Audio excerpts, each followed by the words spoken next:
Bonsoir tout le monde et nous nous retrouvons donc pour l'étude de la paracha de Shlach Lecha d'après les enseignements du Rav Akiva Keshtiel. La paracha Shlach Lecha, c'est la paracha, c'est une des parachiotes les plus dures de la Torah. C'est la plus grande faute du peuple d'Israël. La faute, ce qu'on a l'habitude d'appeler en français la faute des explorateurs. Parachat HaMeraglim. Et il faut comprendre pourquoi je dis la plus grande faute. Dans le livre de Shemot, on avait été confronté à la faute du veau d'or.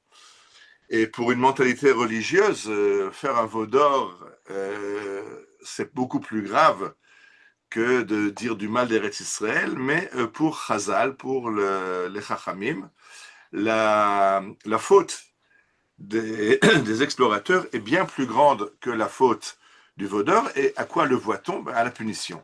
À la faute du veau d'or, 3000 danseurs, 3000 fêtards qui ont dansé autour de ce veau d'or ont été punis. Et là, pour la faute des explorateurs, c'est toute la génération, tout le peuple d'Israël qui était condamné à mourir dans le désert et à ne pas rentrer en Eretz Israël. Donc, Chazal nous dit que cette faute des explorateurs est plus grave que la faute du veau d'or.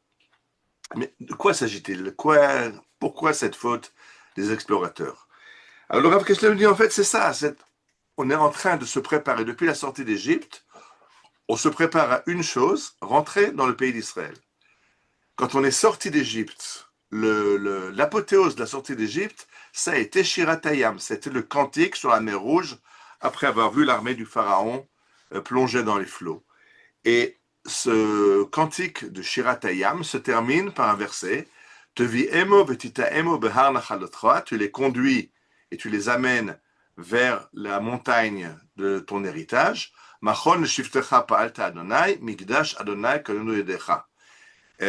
le sanctuaire que tu as construit, ce sanctuaire de Dieu, construit par Dieu. Et Manitou nous faisait remarquer que quand on sort d'Égypte, la promesse, c'est qu'on va arriver vers la terre d'Israël. À aucun moment, dans la Shiratayam, on ne parle du mont Sinaï. Le mont Sinaï, en fait, c'est peut-être même un accroc dans l'histoire, puisque la Torah ne doit pas être donnée au mont Sinaï. La Torah a été faite pour être donnée dans la terre d'Israël. Comme le diront les nations dans la prophétie d'Isaïe, qu'arrivera le jour où les nations diront « Bet Yaakov lechun v'nelcha » maison de Jacob, venez et montons vers la montagne du Seigneur. Pardon, je n'ai pas commencé le verset au début. Que ce jour-là, la montagne de Dieu sera très élevée et les nations inviteront Israël à venir parce que la parole de Dieu sort de Sion et de Jérusalem. La Torah sort de Jérusalem. Et j'ai entendu aujourd'hui, je crois, c'est de Manitou aussi, qui nous dit que Dieu dit dans la Torah, tu vas venir dans le pays. Tu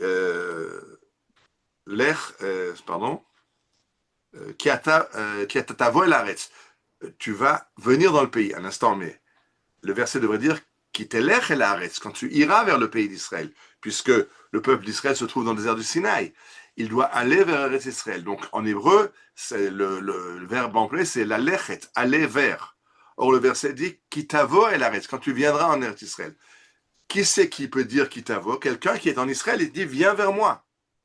Alors c'est exactement de ça qu'il s'agit. Dieu nous attend à Jérusalem et appelle le peuple d'Israël à venir. Et toute la Torah, les 5 livres de Moïse, depuis la sortie d'Égypte, sont la préparation. On nous a enseigné comment construire le tabernacle, comment offrir des offrandes pour s'approcher de Dieu. Et une fois qu'on est prêt, on prend la route et on va vers Eretz Israël. Et là apparaît cette catastrophe où le peuple demande des explorateurs qui vont revenir en donnant un compte-rendu péjoratif. C'est très difficile, on ne va pas y arriver. Il y a des géants là-bas. C'est un pays qui dévore ses habitants. Rachid nous dit parce qu'ils ont vu beaucoup d'enterrements sur la terre d'Israël. Et le Midrash nous dit que c'était Dieu qui avait suscité toutes ces épidémies mortelles pour que les Cananéens soient occupés à enterrer leurs morts et ils ne fassent pas attention aux explorateurs d'Israël. Mais eux l'ont compris, non, non, c'est une terre maudite qui bouffe ses habitants, on ne peut pas y arriver. Alors, le Rav Kashtel nous dit de quoi il s'agit. Il s'agit d'un mariage, d'un peuple qui va vers sa terre. Et je rappelle que toutes les nations parlent de mère patrie, de Vaterland, de Fatherland. On parle dans les langues européennes d'une mère patrie ou d'un père patrie, en allemand ou en anglais, alors qu'en hébreu, on ne parle pas du tout d'un rapport de parents à enfants. On parle, ishi. C'est un rapport de mariage. Il y a un mariage entre Israël et sa terre, et pas un mariage de filiation. C'est très différent parce qu'une filiation de parents à enfants, c'est une loi de la nature. On n'a pas choisi nos parents. Par contre, on choisit notre fiancé, notre épouse.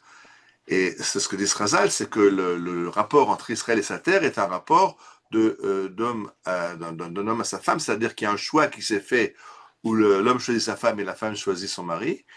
Et on peut malheureusement défaire ce contrat de mariage, alors qu'une filiation ne peut pas être défait. On est toujours les fils de nos parents, même si on ne s'entend pas, même s'il y a un reni, mais ça reste, les parents nous ont donné le jour et ça reste nos parents et nous restons leurs enfants. Alors qu'une relation de mari à épouse, c'est une relation consentie, choisie, et c'est de ça qu'il s'agit. Et nous dit le Rav Kashtiel, de la même façon que deux fiancés qui attendent avec impatience le jour du mariage, et à quelques heures du mariage, ils commencent à se demander, mais un instant, je ne me suis pas trompé, est-ce que c'est vraiment la femme que j'ai choisie avec qui je veux partager ma vie?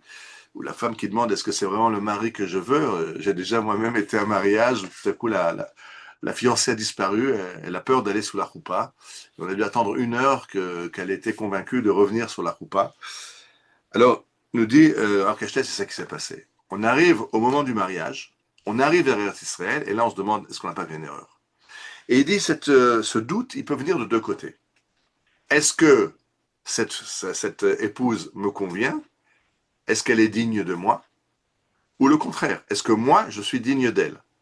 Et quand on regarde la paracha de cette semaine, on va voir qu'il y a ces deux doutes qui sont là. Le premier doute, c'est un pays dangereux. Il y a plein de géants. La Torah nous raconte qu'ils ont rencontré des géants à Hebron. Il y avait Achiman, Sheshai, Talmaïn.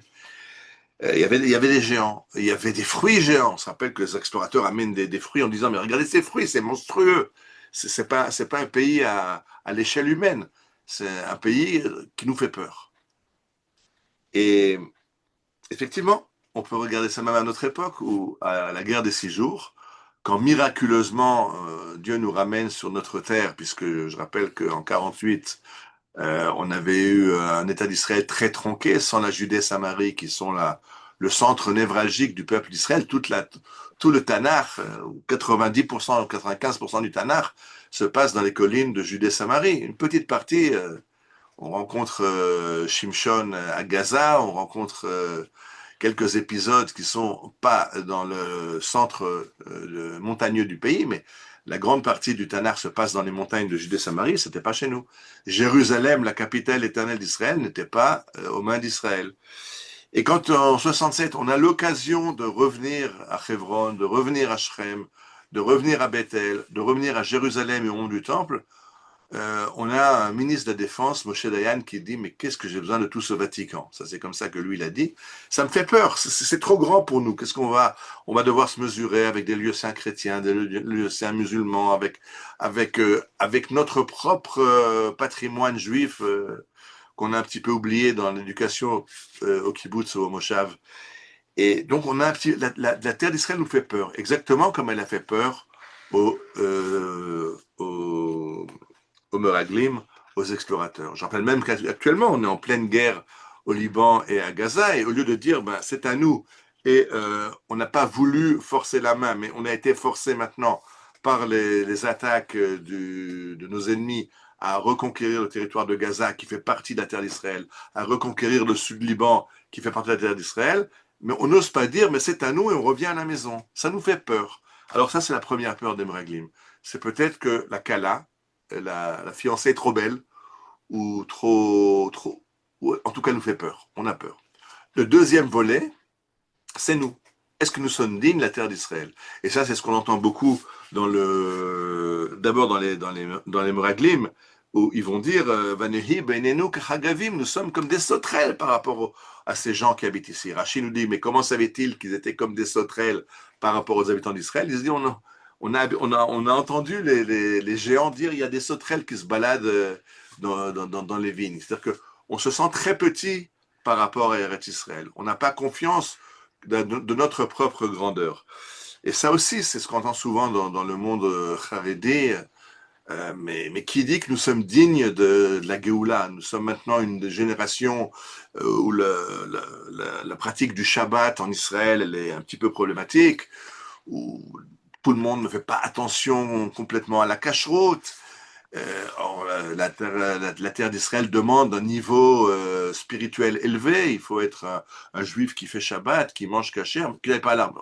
Pardon, j'ai rien dit. Euh, En tout cas, c'est cette sensation que on n'est pas au niveau spirituel et donc on n'est pas digne de la terre d'Israël. Comme les explorateurs qui se sentaient comme des sauterelles et pas dignes de cette terre d'Israël. Et nous dit le Rav Kashtiel, c'est ça que va réparer les deux explorateurs qui n'ont pas fauté, Kalev et Yoshua.